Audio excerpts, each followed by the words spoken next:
It's time for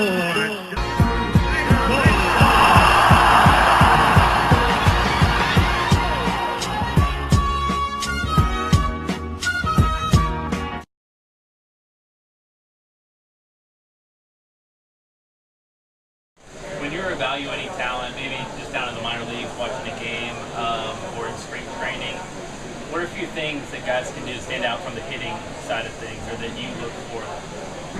I look for, well, of course, pure power, I think, is always something that, stands out. But the ability to hit the ball to all fields, the ability to understand, hitting philosophy, what we're trying to do. Guys that have discipline at the plate always stand out to a big league manager. Those types of things we're looking for. Guys that can drive the ball in the gaps, guys that can hit with power, guys that have a decent eye, and guys that can hit the ball to all fields. Yeah. As far as like you're a player yourself, was there a certain baseball lesson you learned early on that kind of led to your longevity in the game of baseball that you could instill to younger players out there? No, I think what I learned early on as a player, I didn't learn it until I quit, was that I wasn't a very smart player. I was one of those guys that always tried to get up there and hit a home run. I couldn't hit the ball the opposite way. I always played like my hair was on fire, which was good. I was always an aggressive type player, but I just wasn't very smart as a hitter. I wasn't very smart as a position player.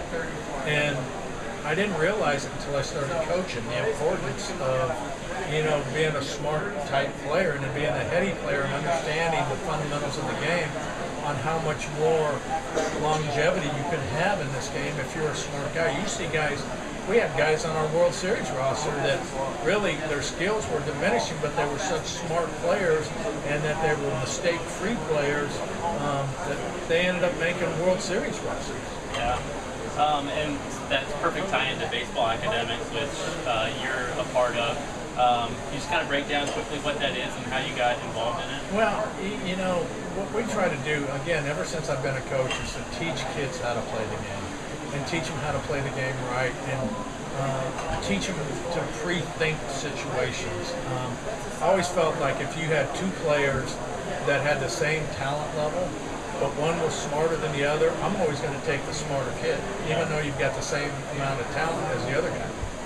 And I always wanted to try to help kids do better than I did, and like I said, I never studied the game until it was too late. And what we're trying to do is we're trying to get kids to understand baseball situations.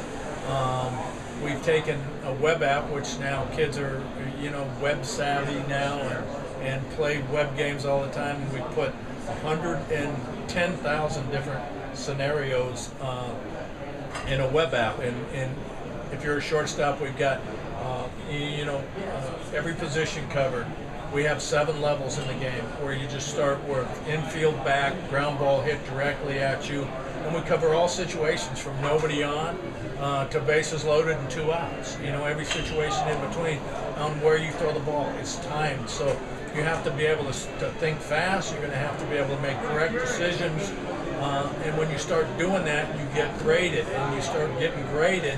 And when you get to a point where you've got level 1 completely locked in, then you move to level 2 and the situations get more difficult depending on direction of ball, speed of ball, infield in, infield back, score, innings from 5th inning, 0 to 5 innings, 5th inning to 9th inning. They're all different scenarios that you have to learn to protect the baseball we talk about, to make the correct decision on where to throw the ball to help your team win baseball games. And it's gone really well. And we think that there's no other app like this around for baseball, and we think it's going to be a good thing for kids. That's awesome. it's time for